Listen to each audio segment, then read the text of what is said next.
di sepertiga malam yang awal. Jamaah Isya jam berapa? Sepertiga malam yang awal.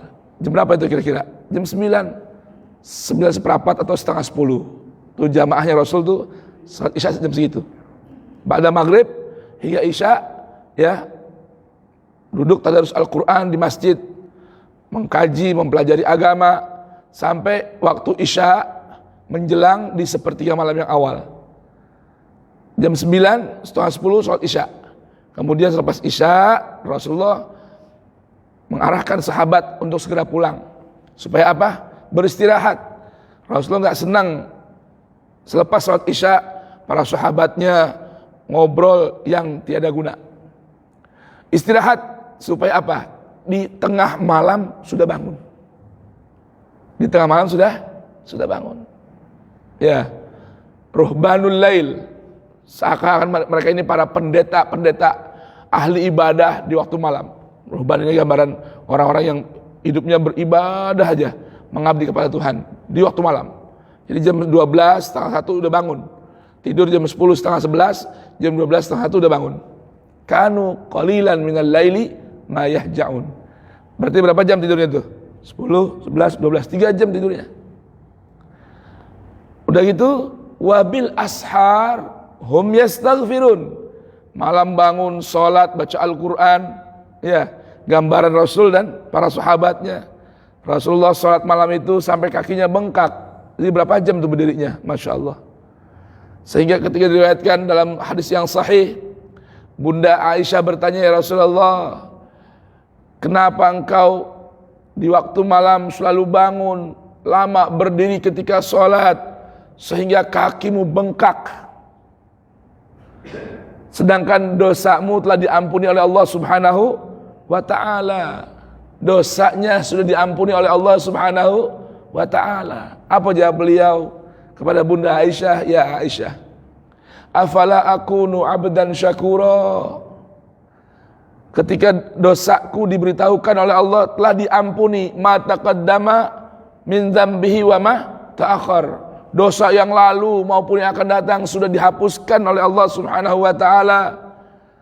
Lalu apakah aku tidak boleh menjadi hambanya yang sangat bersyukur dan berterima kasih kepada Allah? Dengan apa? Dengan qiyamul lail, dengan salat yang berpanjang-panjang lama salatnya, dari mulai tengah malam hingga jelang subuh. Subhanallah. Kemudian jelang subuh di waktu sahar, apa sih kerjanya para muhsinin ini yang digawangi oleh baginda Rasul sallallahu alaihi wasallam wa baraka alaih? Wabil ashar hum yastaghfirun. Di waktu sahar kerja mereka adalah beristighfar. Yastaghfirun, memohon ampun tiada henti. Allahu akbar. Kapan tuh? Di waktu sahar.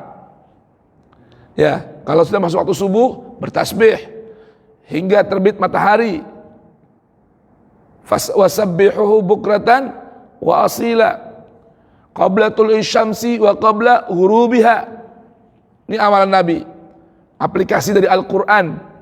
Di waktu sahar beristighfar.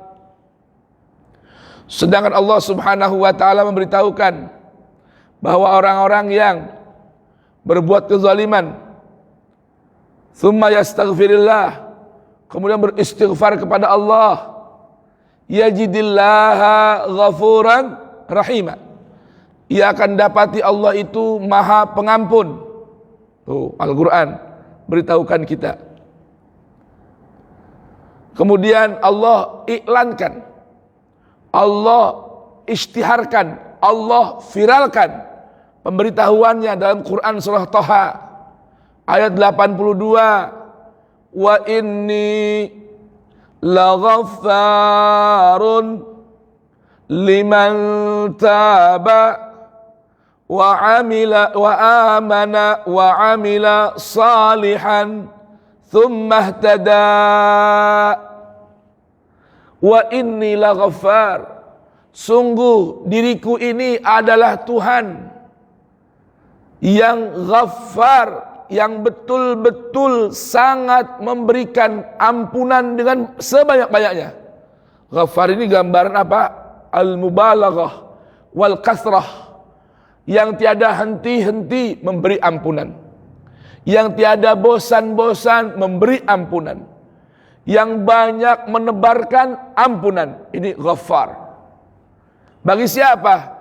Liman taba, bagi orang-orang yang betul-betul mau bertaubat, mau kembali ke jalanku, kembali dalam rel panduanku, wa amana, dan mau beriman, mau tunduk, bersikap loyal terhadapku, wa amila salihan, dan mau melakukan perbuatan yang sesuai dengan keinginanku. Jadi arti soleh itu sesuai dengan keinginan, sejalan dengan kemauan, itu namanya soleh. Tentunya kemauan siapa? Kemauan Allah. Tsumma ihtada, kemudian hidupnya sejalan dengan tuntunan dan tuntutanku. Ini pintu ampunan Allah terbuka begitu luas. Terbuka begitu luas. Sampai ada keterangan dari para ulama, seberapa luas sih pintunya ampunan dan rahmatnya Allah? Terbuka lebar. Seluas langit 7 dan bumi. Gambaran luasnya pintu ampunan dan rahmat Allah. Tinggal kita mau masuk apa enggak, mau jemput apa tidak. Tadi Allah beritahukan nih dalam Quran Az-Zariyat, di mana waktu yang terbaik untuk menjemput ampunan, di mana waktu yang paling manjur untuk meraih maghfirahnya Allah. Wabil ashar hum yastaghfirun, wabil ashar hum yastaghfirun. Ini kita pahami biasanya sahar ini cuman bulan puasa doang, waktu sahur. Kalau kita anak-anak kecil tuh biasanya waktu sahur tuh ngapain? Mukulin bedug, keliling, ya, beritahukan waktu sahar. Ini waktu sahar, waktu yang begitu dahsyat. Ini namanya waktu tajalli, waktu Allah Subhanahu wa ta'ala memberitahukan pada hamba-hambanya dan mencari para hambanya, hal min mustaghfirin. Di jam segitu tuh, kalau sekarang subuh 4.40 ya, 4.40, waktu sahar itu pukul 4. Tuh. Ini Allah memerintahkan malaikatnya untuk apa? Mencari hal min mustaghfirin. Adakah orang yang sedang meminta ampun di waktu itu? Fa'ughfiralah, aku akan berikan ampunannya kontan di saat itu juga. Hal min talibi hajatin, adakah di waktu sahar jam 4 pagi ini sudah ada hamba-hambaku yang meminta hajatnya, minta keperluannya, minta keinginan dan cita-citanya dikabulkan. Fa'uqdiyalah, aku akan penuhi saat itu juga. Hal min saqimin, siapa orang yang sedang sakit minta kesembuhan, aku berikan kesembuhan saat itu juga. Hal min kaza, adakah yang ingin ini, adakah yang ingin itu? Tuh, waktu begitu dahsyat dibuka oleh Allah pintu permintaan, rahmat, ampunan, hajat dan keperluan. Kapan itu? Di waktu sahar. Di waktu sahar, pukul 4 pagi hingga masuk waktu subuh. Sebelumnya waktu qiyamul lail. Waktu apa? Waktu sholat malam. Waktu baca Al-Quran yang Allah perintahkan, warattilil Qur'ana tartila. Baca Al-Quran dengan meresapi setiap ayatnya. Baca perlahan-lahan dengan penuh penghayatan dan perenungan. Oh, Itu waktunya kapan? Di akhir malam, mulai tengah malam hingga sepertiga akhir malam. Tuh. Kalau kita ngaji bab fikih, biasanya ada penjelasan waktu sholat isya. Itu ya. Sejak kapan itu? Sejak menghilangnya mega merah hingga masuk waktu subuh. Itu begitu ya Pak ya? Itu di fikih begitu biasanya. Tapi kalau level ulama usul, ahli Al-Quran ini mengatakan waktu isya bukan jam segitu. Isya itu dimulai dengan hilangnya mega merah, ya, sudah gelap merata, sampai kapan? Sampai waktunya qiyamul lail. Jadi di pertengahan malam atau sepertiga malamnya akhir, itu sudah lagi bukan waktunya isya. Itu waktunya apa? Salat malam. Ya, waktunya apa? Salat malam. Isya mah udah kelewatan. Waktunya orang berqiyamul lail. Ya, melakukan tahajud, wa minal laili fatahajjad bihi nafilatan lak. Asa an yab'atsaka rabbuka maqaman mahmuda. Yang kepengen punya kedudukan yang terpuji, waktu sahar itulah tempat kita bermunajat, memohon pada Allah Subhanahu wa taala. Nih, orang-orang muttaqin, inilah ciri para muhsinin. Di waktu malam tidur sedikit, di waktu sahar beristighfar, kemudian di siang hari wa fi amwalihim haqqun lis-sa'ili wal mahrum. Kalau udah mulai terbit matahari, apa amalannya? Hartanya langsung dikeluarkan. Milik untuk siapa? Lis-sa'ili wal mahrum. Buat orang-orang yang memerlukan, baik yang berani minta ataupun yang tidak berani meminta. Kemarin Pak, di lampu merah daerah Sudirman, ada seorang wanita menggendong seorang bayi, itu jual tisu yang kecil, ya, tapi sambil gedor-gedor mobil, kaca mobil, minta dibeli, sambil teriak-teriak, Pak, tolong Pak, beli tisu saya Pak, 3 biji 35.000 aja, tisu kecil tuh, 3 bungkus 35.000, buat beli beras Pak, tolong Pak. Subhanallah. Ini namanya apa nih? As-sa'il, yang berani minta-minta. Wal mahrum, dan yang enggak berani minta-minta.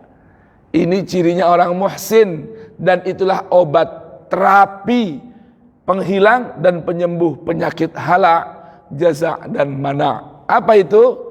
Di waktu malam tidur jangan banyak-banyak. Di waktu sahar sudah bersedia minta ampun. Selepas itu, selepas subuhnya, biasa berbagi harta buat orang yang minta-minta maupun yang nggak berani minta-minta. Di antara salah seorang guru kami itu Al-Ustadz Husain bin Hamid, beliau cerita amalan beliau tuh mau tidur dan bangun tidur itu membiasakan transfer. Jadi mau tidur nih, cari nomor rekening yang bisa transfer, walaupun 20 atau 50.000. Ya, bangun tidur waktu qiyamul lail begitu juga. Ya, apa kebiasaannya? Transfer. Cari rekening siapa nih? Pokoknya mau nutup hari dan membuka hari dengan bersedekah. Kenapa? Kata beliau, as-sedekah itu kata Nabi, tutfi'u ghadabar rabb. Memadamkan api murkanya Allah Subhanahu wa taala. Coba tuh Pak. Mau tidur bersedekah, bangun tidur bersedekah. Subhanallah. Beliau bangunnya jam berapa Pak? Setiap hari itu bangunnya beliau itu jam 1 malam. Setengah 1 bangun, jam 1 udah bersiap qiyamul lail. Tuh. Habis itu transfer. Mau tidur, transfer. Tuh. Ini gambar apa nih? Gambaran ka'innahum kanu qabla dzalika muhsinin. Inilah yang disebut orang-orang yang muhsin. Yang mana di antara ciri mereka sedikit tidur di waktu malam, beristighfar di waktu sahar, dan senantiasa berbagi harta buat orang yang minta-minta maupun yang tidak berani meminta-minta. Bagaimana kira-kira Pak? Mau nggak kita jadi orang begini? Mau nggak?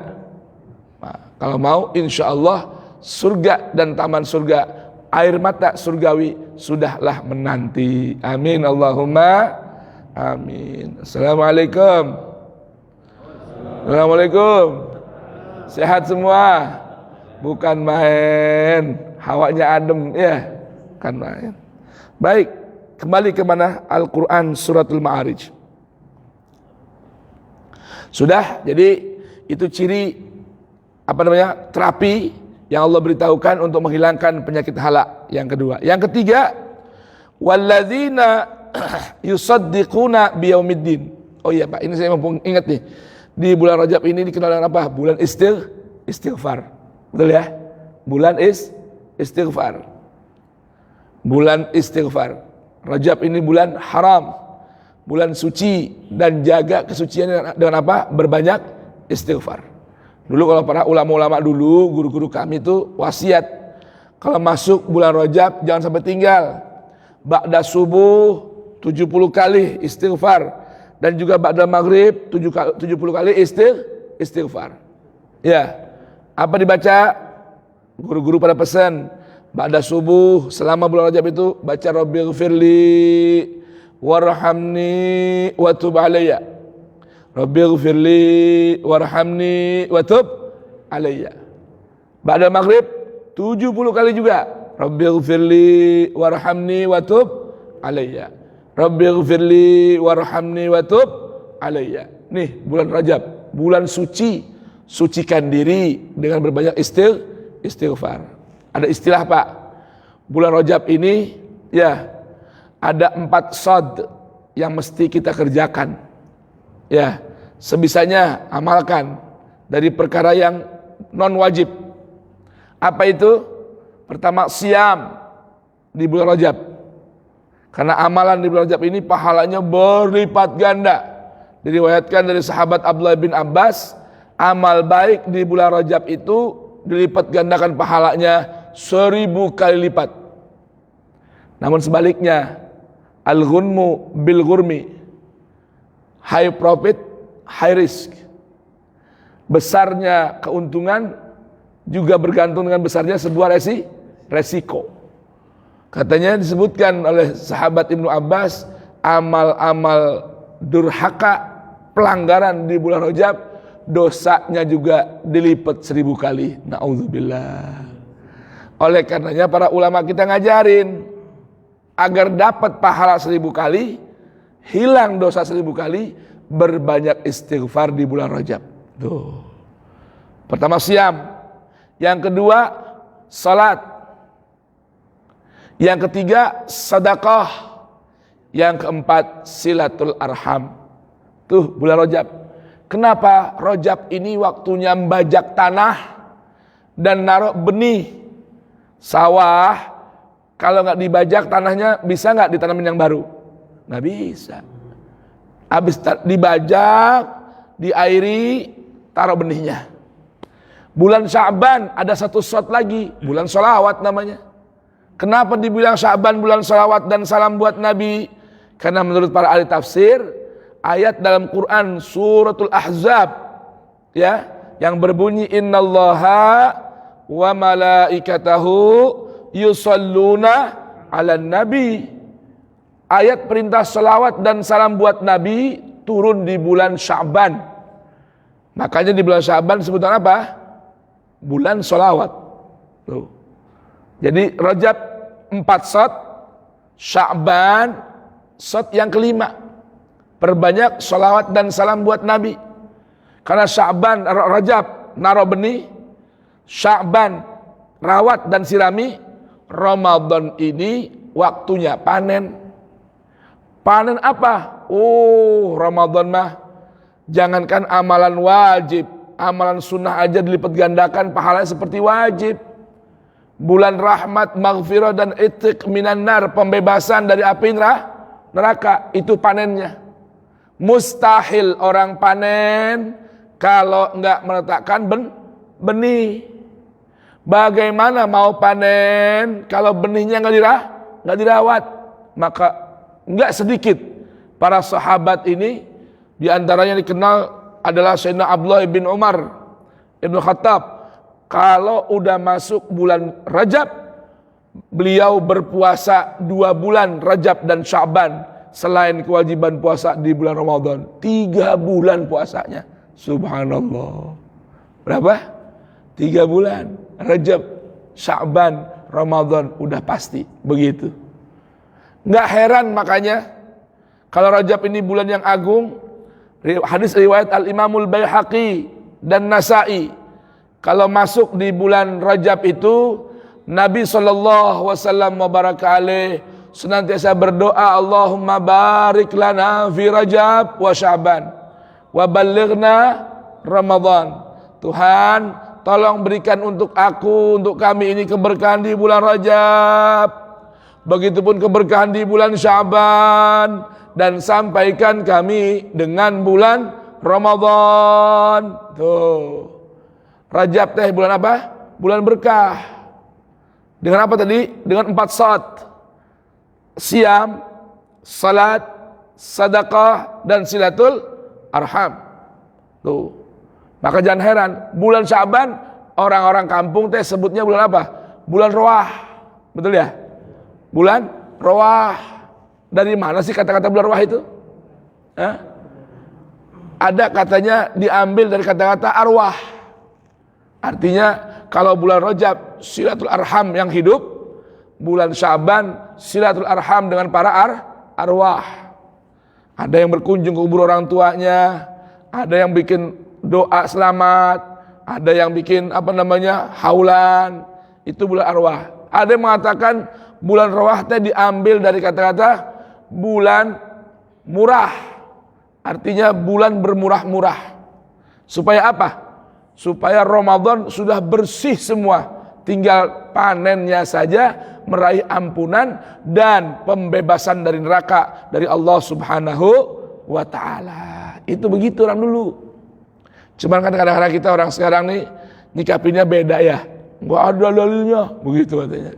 Orang dulu tuh dalil itu bukan hanya hal yang zahir, tapi memaknai filosofinya, memaknai pesan dan spiritnya. Arti Sya'ban ini, Sya'ban itu artinya bercabang-cabang.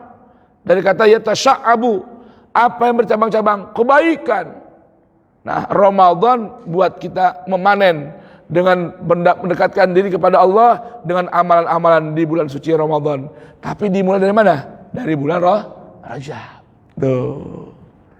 Nah, ini semua gambaran apa nih? Gambaran terapi juga. Terapi yang ketiga untuk menghilangkan halak. Apa itu? Allah berfirman ayat ke-26 dari Al-Ma'arij ini, walladzina yusaddiquna biyaumiddin. Orang yang membuktikan keimanannya kepada hari pembalasan dengan perilaku yang baik. Arti yusaddiq itu Pak, bukan mempercayai saja. Ini kalau bahasa terjemahkan, dan orang-orang yang mempercayai hari pembalasan. Kalau mempercayai itu dalam bahasa Arab lebih tepatnya yu'minun, beriman, percaya, atau yasdukun. Ini yusaddikun, artinya tasdik. Kata-kata tasdik itu Pak, adanya keselarasan antara ucapan percaya, meyakini hati, dan melakukan perbuatan anggota badan. Itu namanya tasdik. Percaya nggak sama hari pembalasan? Percaya, lisan. Hatimu gimana? Yakin, naam. Tapi dibuktikan dengan perbuatan, itu namanya tasdik biyaumiddin. Apa itu yaumiddin? Yaum, hari. Di hari itu disebut yaumiddin. Kenapa disebut hari? Karena di waktu itu sudah lagi nggak ada perputaran waktu. Yang ada hanya hari, tidak ada malam. Yaum itu Pak, arti yaum mulai terbit matahari hingga terbenam. Itu namanya yaum.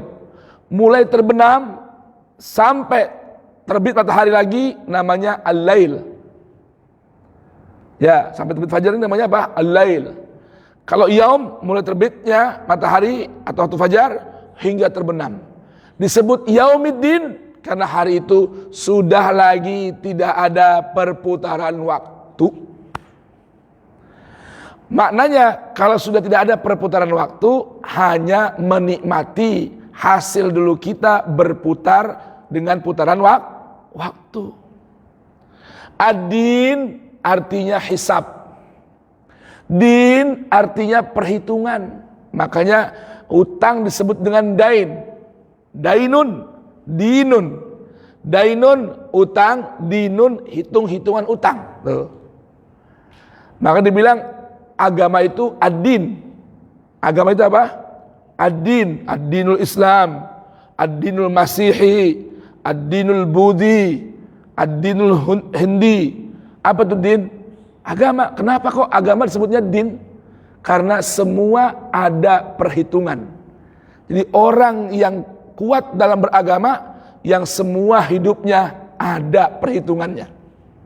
Ini saya begini, ada hitungannya. Ucapan saya ada hitungannya. Perbuatan saya ada hitungannya. Aplikasinya merupakan pembuktian dari Quran suratul Asr. Wal asri, demi masa.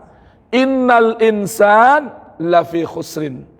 Sungguh pasti manusia itu berada dalam kerugian, kecuali orang yang mampu melakukan asar. Bapak, Ibu, kira-kira kita tahu nggak arti wal asri? Al asr itu bukan hanya waktu asar, karena asar itu diambil dari kata-kata asara ya'siru, ya, atau ya'suru, artinya memerah. Makanya kalau dalam bahasa Arab, jus, orang kalau ada warung toko jus nih minuman, namanya apa? Asirat. Jus mangga, jus buah, apa tuh? Diperah, di blender, disaring, itu namanya asar. Jadi orang yang mampu menghitung-hitung, memilah-milah, menyaring, memfilter ucapan, sikap dan perbuatan, itu namanya orang yang mutadayyin, orang yang beragama. Karena semua dihitung-hitung. Artinya bahasa sekarang mungkin orang yang pandai memanage kehidupan. Nah, itu bahasa kerennya, memanage. Dia bisa menghitung-hitung perilakunya, perbuatannya, sehingga gak akan berucap, gak akan bersikap, gak akan bertindak kecuali penuh perhitungan. Itulah ad-din. Walladzina yusaddiquna biyaumiddin.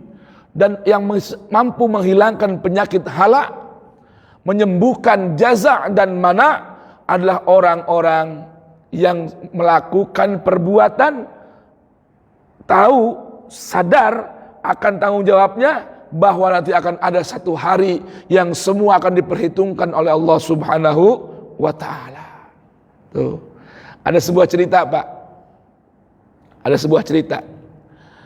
Al-Imam Muhammad ibn Wasi' dengan Al-Imam Malik ibn Anas. Ya, Muhammad bin Wasi' ini sezaman dengan siapa? Malik ibn Anas. Meninggal dunia, murid-muridnya bermimpi. Ini ahli ilmu semua, amal soleh semua ini. Ya, Imam Malik, siapa nggak kenal? Temannya dengan siapa? Imam Muhammad ibn Wasi'. Mimpi, ada orang mimpi, kok Imam Malik lebih duluan ke surga ketimbang Imam Muhammad ibn Wasi'. Padahal dikenal orang ini sangat taat pada Allah, ibadahnya sangat mantap pada Allah, ilmunya begitu manfaat. Ditanya kenapa kok ante belakangan, kalau dia duluan? Apa jawabannya? Karena beliau punya baju cuma satu, dipakai buat sekian hari, saya punya baju dua. Coba itu. Kenapa belakangan? Hitungannya banyakan. Tuh, ya Pak ya. Jadi beruntunglah orang yang Allah luaskan hartanya. Tapi ingat, besarnya keuntungan terikat dengan besarnya sebuah resiko. Wajar dong, auditnya agak lamaan Pak Sony. Kali. Yang satu audit sebentar karena barangnya cuma segitu-gitu aja. Yang satu panjangan karena barangnya banyak. Lah bagaimana dengan kita? Subhanallah. Ya, apalagi ada hak orang yang nggak dikeluarkan, haknya, zakatnya, infak dan sedekahnya. Pertanyaannya bakal panjang. bakal panjang. Kan kemarin di pertemuan lalu sudah sampaikan tuh tentang Quran Suratul Fajr. Orang yang punya harta hasil dari waris orang tua, tolong pastikan sudah lolos 5 perkara atau belum hartanya ini, supaya nggak masuk dalam celaan Allah. Orang yang di antara gambaran orang yang imannya mudah goncang, imannya recehan, yang tergambar dalam Al-Quran surah Al-Hajj ayat 11, Allah berfirman, wa minan nas man ya'budullaha ala harfin. Orang yang beriman kepada Allah, mengabdi pada Allah di pinggiran, nggak ke tengah-tengah imannya, di pinggiran recehan. Fa in asabathu khairun itma'anna bih. Kalau dapat yang enak-enak, tentram hidupnya, rasa nyaman dalam dirinya. Tapi wa in asabathu fitnatun inqalaba ala wajhi khasirat dunya wal akhirah dzalika huwal khusranul mubin. Giliran dapat fitnah, ujian, cobaan, langsung goncang, udah ampun-ampun, berbalik ke belakang, imannya hilang, rugi semua dunia dan akhiratnya.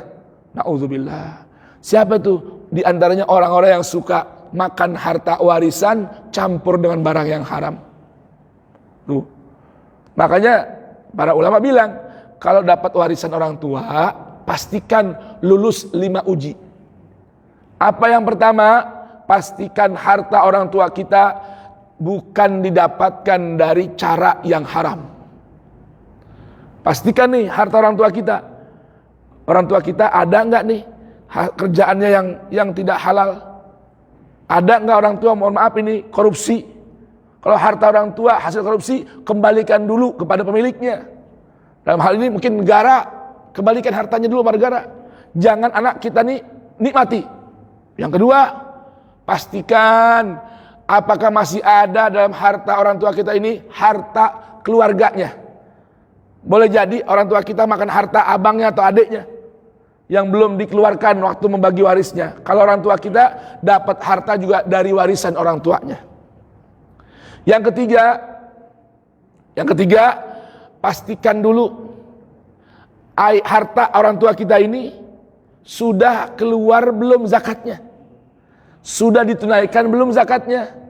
Maaf, barangkali orang tua kita meninggal dunia, meninggalkan tanah, ada di Jonggol 10 hektar, di Parung 5 hektar, Sukabumi sekian hektar, di Bandung sekian hektar tanahnya. Pastikan dulu itu tanah yang dimiliki orang tua kita, aset dan investasinya sudah belum dikeluarkan zakatnya. Kenapa? Karena ada zakat harta simpanan, ada zakat harta aset simpanan. Berapa zakatnya? Jika nilai hartanya lebih dari 85 gram emas atau 85 juta rupiah, maka zakat setiap tahun harus dikeluarkan senilai 2,5% dari harga nilai aset tersebut. Pastikan sudah dibayar belum oleh ayah kita. Kalau belum, keluarkan dulu zakatnya sebelum dibagi warisnya untuk kita anak-anaknya. Kemudian yang keempat, apa? Pastikan adakah dari harta ayah kita ini ada hutang yang belum dibayar kepada orang lain. Pastikan dulu. Dan yang kelima, pastikan harta ayah kita ini sudah adakah wasiat yang belum ditunaikan. Oh, rupanya ada wasiat ayah kita, walaupun dengan ucapan tidak tertulis pada seorang. Pastikan ada nggak saksinya bahwa ayah kita pernah berwasiat seperti sekian hartanya dihibahkan untuk Masjid Al-Barkah, sekian hartanya untuk pesantren fulan, sekian hartanya untuk masjid fulan. Ada nggak? Kalau sudah tunaikan semua 5 perkara ini, barulah atur pembagian warisnya. Kalau tidak, kita, istri kita, anak kita akan makan harta waris bercampur dengan barang yang haram. Na'udzubillahi min dzalik. Jadi enak nggak jadi orang kaya? Enak nggak? Enak lah, bisa berbagi. Tapi besar juga resikonya di akhirat nanti. Makanya dalam sebuah riwayat Bukhari, Pak, Nabi SAW mau meninggal tuh bagi-bagi dulu barang-barangnya, dikeluarkan dulu tuh hartanya. Iya, sampai-sampai bertanya kepada Bunda Aisyah, Masih ada nggak simpanan saya? Udah nggak ada ya Rasulullah. Semua fisabilillah sudah keluarkan, sudah dikeluarkan. Cuma saya ada satu kenangan nih, nyimpen mangkok perak.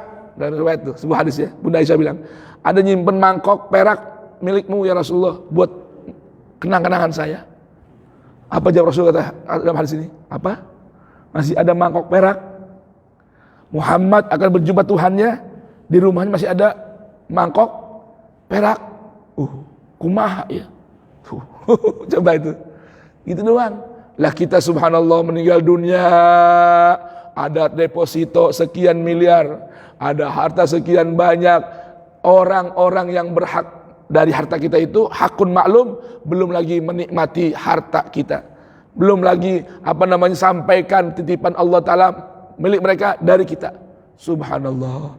Lalu kita meninggal dunia menghadap Allah Subhanahu Wa Ta'ala, anak istri kita makan barang haram dari perilaku kita. Na'udzubillahi min dzalik.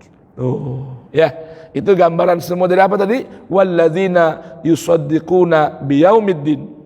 Baik. Berikutnya yang dapat menghilangkan penyakit hala adalah orang-orang yang memiliki rasa takut yang dahsyat terhadap azab Allah Subhanahu wa taala dengan firman Allah, walladzina hum min azabi rabbihim musyfiqun inna azaba rabbihim ghairu ma'mun. Nah, karena waktu udah jam 6 lebih 10, insyaallah kita sambung pada pertemuan yang berikut insyaallah taala.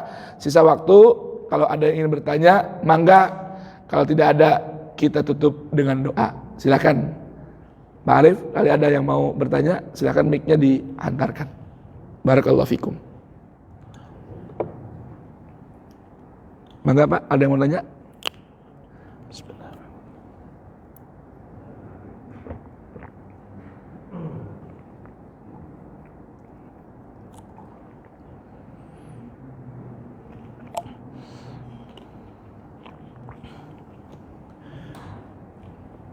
Ada Pak Soni? Baik, itu ada mikrofonnya.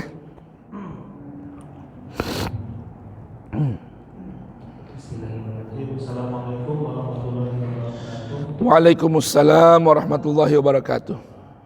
Mengingat harta yang akan memberatkan kita di hisab di yaumil hisab nanti. Nah. Ada cerita atau ada kenyataan juga lah ini ya. Gimana tanggapannya? Jadi kita punya harta untuk meringankan hisab nanti, seluruh hartanya dihibahkan kepada anak-anaknya dan sebagian diwakafkan, sehingga orang tersebut sudah tidak punya harta lagi dan untuk makan pun seadanya. Apakah dengan trik tersebut bukan trik ya? Dengan cara tersebut itu secara untuk meringankan hisabnya, apakah dibenarkan bagaimana? Baik. Itu aja, terima kasih. Assalamualaikum warahmatullahi wabarakatuh. Waalaikumsalam warahmatullahi wabarakatuh. Pertama, mewakafkan harta atau memberikan wasiat harta untuk selain ahli waris, ya, selain ahli waris, wakaf buat masjid, buat pesantren, tulis bikin notaris, ini harta abah wasiatkan ya untuk taruh di pesantren ini, masjid ini, ya, itu dibolehkan, ya, dengan syarat satu, tidak lebih dari sepertiga harta dari nilai total aset harta, karena sisanya itu adalah milik ahli waris. Yang kedua, ya, jika ingin berlebih maka seluruh ahli waris harus menyetujui. Anggaplah setengah hartanya, berarti apa? Lebih dari sepertiga. Ahli waris semua harus menyetujui dan ridho. Lalu bagaimana dengan menghibahkannya kepada ahli waris? Naam, boleh menghibahkan hartanya kepada ahli waris senilai sesuai dengan aturan waris yang ditetapkan dalam Al-Quran. Itu boleh. Jadi hibahkan di semasa hidup boleh. Ya, tinggal kita ibarat kata orang tuanya nih numpang di mana? Di rumah pusaka. Numpang sama anak-anaknya, boleh. Dan itu bagian dari amalan Quran juga yang terdapat dalam Quran surah An-Nisa, wal yakhshal ladzina law taraku min khalfihim dzurriyyatan di'afan khafu alaihim falyattaqullah wal yaqulu qawlan sadida. Itu. Janganlah orang beriman ini ya enggak punya kekhawatiran terhadap anak keturunan. Udah semuanya bagi orang aja, anak tergampang. Jangan, enggak boleh itu. Tapi perhatikan, jangan sampai biarkan anak-anak kita ketika kita meninggal dunia dalam keadaan lemah finansial maupun lemah imannya. Tuh ya. Jadi boleh dihibahkan kepada ahli waris ya. Kalau nilainya sesuai dengan aturan waris dalam Al-Qur'an. Pak, subhanallah ya. Kita gambaran Al-Qur'an nih secara umum. Al-Quran itu 6.000 sekian ayat, 6.000 sekian ratus ayat, itu 250 sampai 300 ayat, itu isinya ayat-ayat ahkam, ayat-ayat hukum. Maksimal antara 250 sampai 300 ayat saja. Itu isinya apa? Ayat-ayat fikih. Sisanya ayat-ayat kauniyat, imaniyat, qasas, mawaid, wa ibar, wa ad'iyah. Quran tuh. Jadi 6.000-nya lebih itu isinya bukan hukum fikih. Ini jangan lupa nih. Al-Quran nih buku panduan hidup kita 6.000 sekian ratus itu ya, 6.100-an itu isinya bukan hukum fikih. Fikih itu hanya diambil dari Al-Quran ya, menggunakan dasar ayat sebanyak antara 250 sampai 300 ayat saja. Sisanya ilmu pengetahuan, teknologi, kesehatan, alam semesta, geografi ya, dan lain sebagainya. Yang fikih cuma berapa? Cuma 250 sampai 300. Tapi faktanya kita ini lebih dominan menyibukkan diri, berselisih, berdebat, menghabiskan energi untuk 250 sampai 300 ayat yang 6.200 sekian kita tinggalkan. Betul gak nih? Betul gak? Coba contoh ini, contoh. Di masjid atau di sekolah atau pesantren. Mana banyak kajian fikih dengan sains Quran? Mana banyak kajian fikih dengan biologi Quran? Mana banyak kajian fikih dengan teknologi Quran? Banyak mana kajian fikih dengan ilmu hayat Al-Quran? Banyak mana? Jamnya habis buat fikih. Arti fikih termasuk hadis-hadis hukum ya. Kalau misalnya kalau ibarat kata di masjid bikin pengajian atau di pesantren atau di majelis taklim sekolah, kajian fikih sekian guru, sekian jam durasinya. Hadis-hadis hukum bulughul maram ya. Hadis-hadis hukum-hukum dari mana Bukhari Muslim sekian jam. Kajian Quran tentang kehidupan, tentang ekonomi, tentang kenegaraan, tentang masyarakat kehidupan, tentang sains ya, dan apa namanya yang lain-lain, berapa persen? Dikit sekali. Dikit banget. Bener ya nih Pak? Ya. Dan subhanallah dari 250 ayat sampai 300 ayat hukum fikih, 2/3-nya urusan rumah tangga. Urusan rumah tangga.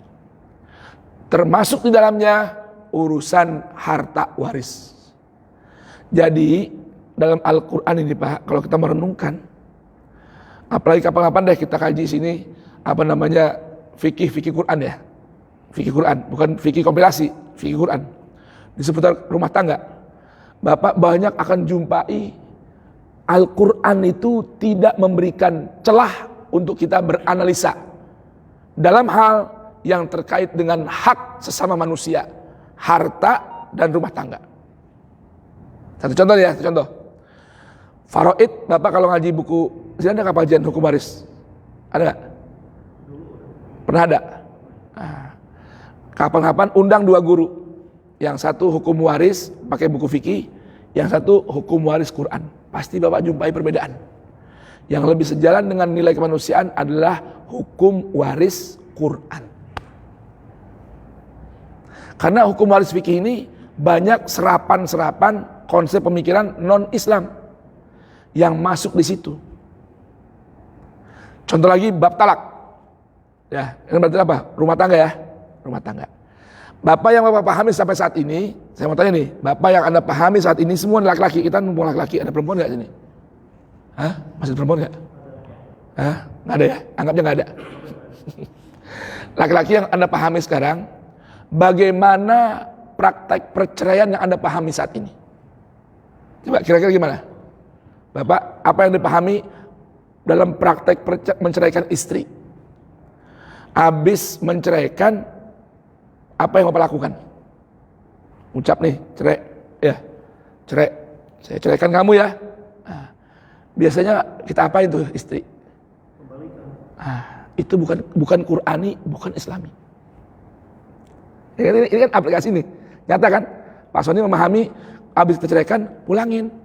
Kalau ada laki-laki habis ngucapin cerai, lalu bawa pulang ke rumah orang tuanya, udah hebat itu, udah diusir nih, hebat gak? Assalamualaikum abah. Ayah naon mantu? Iya bah, udah gak kuat bah ini bah. Hah? Iya makanya. Padahal baru talak 1 nih ya, baru talak 1. Ya, abah ini teh bah, saya udah gak kuat bah, udah bertahun-tahun bersabar-sabar. Iya saya pulangkan. Itu bukan Quran itu, bukan Islami, bukan Qurani. Bukan hadis nabawi itu. Al-Quran jelaskan untuk urusan cerai ini syarat yang ketat. Jadi kalau urusan nambah tuh, tadi kalau bahasa kokoh kita, itu Islam mudahkan. Ya.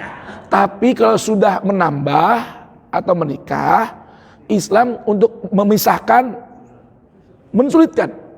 Kalau fikih terbalik, dimudahkan. Sulit nikahnya, mudah cerainya.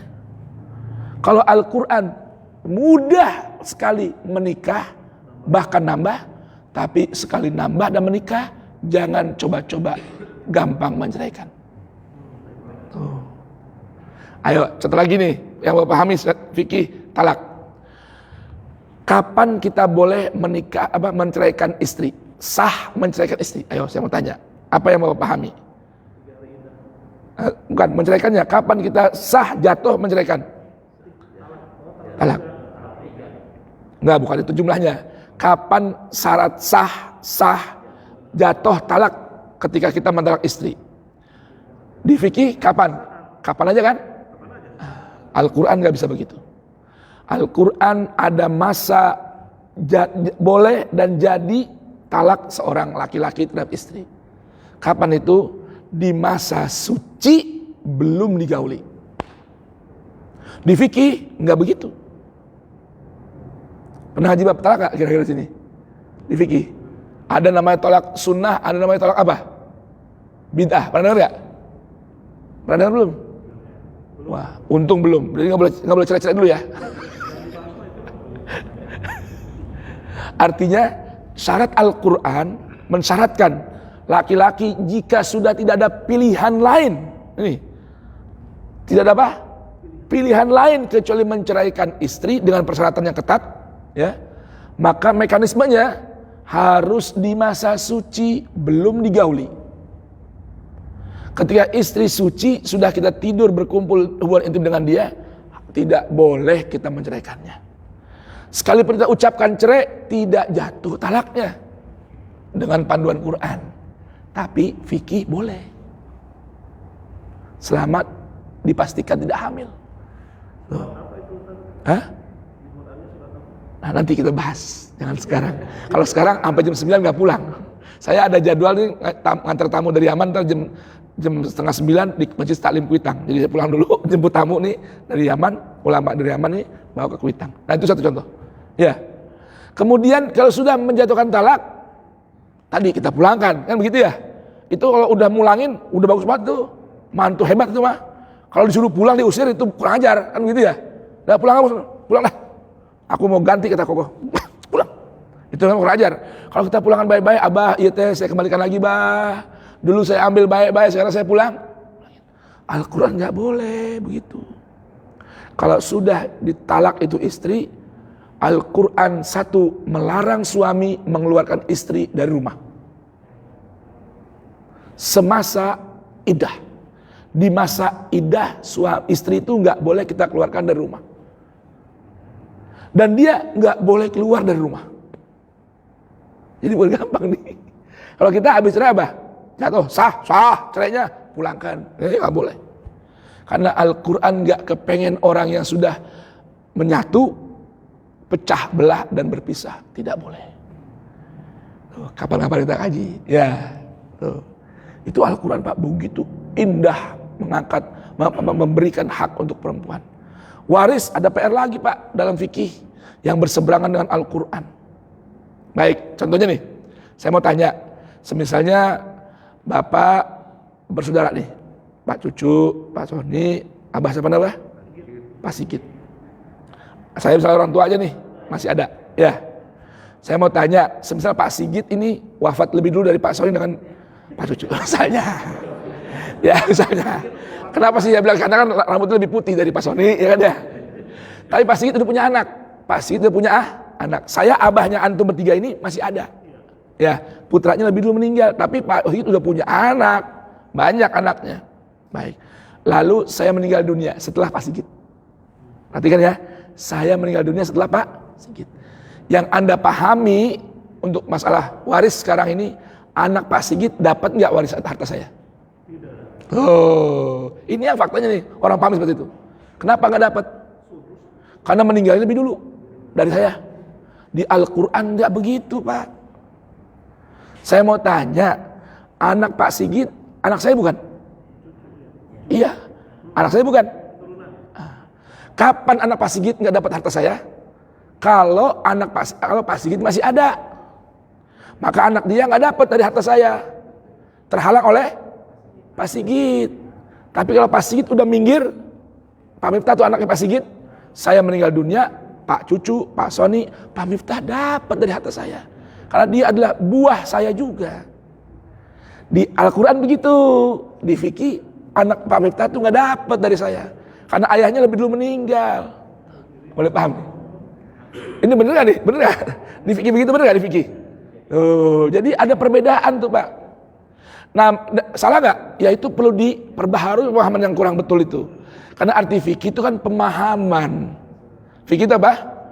Pemahaman, interpretasi. Nah kalau interpretasinya, pemahamannya nggak sesuai dengan standar Al-Quran, harus diluruskan dan dirapikan kembali. Gimana? Kapan-kapan kita bahas aja fikih-fikih Quran. Ya, kan kajian saya kan jadwalnya apa? Tentang Quran. Kapan-kapan kita mau nggak ngaji fikih Quran? Ngaji fikih dari Quran. Subhanallah, urusan yang begitu Allah detailkan. Sampai urusan harta, waris, urusan rumah tangga Allah berikan label. Naon teh labelnya? Ya, apa labelnya itu? Di Al-Quran nih, urusan harta, ya, jual beli, apalagi harta waris, dan urusan rumah tangga diberikan label sama Allah Ta'ala dengan nama tilka hududullah. Itulah batasan yang sudah digariskan oleh Allah. Maka jangan sekali-kali kalian melanggar batasan Allah. Bahkan Allah ancam siapa yang berani melanggar batasan Allah, Allah akan tempatkan di neraka kekal selama-lamanya. Tapi bab sholat, puasa, haji yang gak terkait sama harta, lain zakat nih. Kalau zakat, waris, dagang itu harta namanya. Ya, rumah tangga itu harta, karena itu kaitan ada hak orang lain. Bab sholat, bab puasa, ya, bab haji dalam Al-Quran ayatnya begitu simpel dan global saja. Bisa paham Mbak? Tapi urusan harta, hak orang lain, tahta, wanita, itu Allah jelaskan dengan rinci serinci-rincinya. Kenapa? Agar manusia nggak ada celah untuk ngakal-ngakalin hak orang lain. Boleh paham Mbak? Nah, Bagaimana PR-nya? Nanti dah, udah 6:30. Ketemu lagi. Apalagi kalau kita mau nanti apa bulan Ramadan khusus kita bahas namanya fikih Quran. Apalagi bab talak. Iya. Bab nikah nanti apa akan ada Al-Quran. Ayat tentang bab nikah simple sekali. Mudah sekali nikah tuh dalam Al-Quran. Cerai, rumit dan ketatnya. Begitu. Jadi kalau mau mudah, sholat. Mau mudah, fikihnya, fikih siam, puasa. Yang mudah, fikih haji. Yang mudah, fikih nikah. Simple semua. Pintu dibuka semudah-mudahnya. Tapi kalau nikah, jangan sembarangan. Ketat tanggung jawabnya. Nggak sembarangan, lepas-lepas lagi. Begitu. Cuman kalau kita yang susah apa? Susah sama orang rumah. Susah izinnya. Baik, silakan Pak Alif. Menyambung yang tadi Pak Ustaz. Baik. Lalu kenapa terjadi perbedaan antara fikih Al-Quran? Nanti kita kaji. Ini ya. Bentar, kan ada fikih pemahaman. Ya, atau kesimpulan. Ya, betul ya? Arti fikih itu mudahnya terjemahannya apa fikih itu? Kesimpulan ya, hasil dari analisa ya dan interpretasi orang yang berbeda-beda di hadapan ayat Quran. Kadang-kadang nih Pak yang jadi masalah nih, ayat Al-Quran diukur dengan selain Quran. Saya ulang ya, yang jadi masalah itu sumber perbedaan pemahaman, cara ngukur Qurannya. Ini ngukurnya dengan Quran atau dengan selain Quran. Itu jadi masalah. Ada orang ngukur Quran dengan riwayat hadis. Yang mana riwayat ini ada setelah Quran. Saya ulang ya. Al-Quran, hadis. Ya, ijtihad atau ijma dan qiyas. Betul kan? Ini kan ukuran pertama Quran. Cuma gak sedikit para ulama kita yang terjebak dengan apa? Mengukur Quran dengan selain Quran. Ini yang kadang timbul jadi masalah. Seharusnya ketika ada ingin mencari sebuah kesimpulan dari sebuah ayat Al-Quran, cari dulu ayat lain yang ikut menjelaskan. Paham gak Pak? Supaya hasil kesimpulannya sesuai dengan Quran juga. Kalau kita ngukur sesuatu dengan bukan ukurannya, berantakan gak? Berantakan gak nih kira-kira? Tuh. Bapak masang ubin nih, ada dua cara. Ubinnya ukuran sama, 30 kali 30. Yang satu masangnya dengan ukuran ubin dengan ubin, diratain. Karena pikirannya apa? Oh sama kok, lebar panjang sama. Udah dipasang aja, jajar rapi-rapi. Rapiin yang rapi, seukuran ubin. Yang satu ngukur dengan ukuran lu yang benar, ujung ke ujungnya dengan benang. Saya mau tanya, kalau udah jadi mana yang lebih rapi? Yang ngukur pakai ukuran patokan ujung benang sama benang, apa yang dengan ubin dengan ubin? Hah? Sepintas gampang kan? Taruh aja ini, ya kan? Ubin satu lagi, pasang. Jajar lagi, yang penting ujungnya sama nih sama dia nih. Tapi nanti kalau udah jadi pasti mencong. Pasti butuh yang namanya benang tuh. Ya, harus ada benangnya. Benang merahnya apa? Hukum agama dengan Al-Quran. Itu supaya nggak mencong Kalau tadi yang ubin mau ubin apa namanya? Pakai persepsi kan? Perasaan udah pas nih, ya kan? Udah jadi lah, ada belok, ya kan? Sampai masang ubin aja kudu pakai apa? Air, ukur kan? Tuh, supaya atasnya sama juga, ini sama, tingginya sama. Kalau enggak, rekan-rekan doang, yang penting ubin sama ubin sama, hasilnya pasti mencong. Itu yang jadi masalah. Jadi bagaimana? Di pertemuan berikutnya aja. Demikian, subhanakallahumma bihamdik, asyhadu an la ilaha illa anta, astaghfiruka wa atubu ilaik, wa akhiru da'wana alhamdulillahi rabbil alamin. Assalamualaikum warahmatullahi wabarakatuh.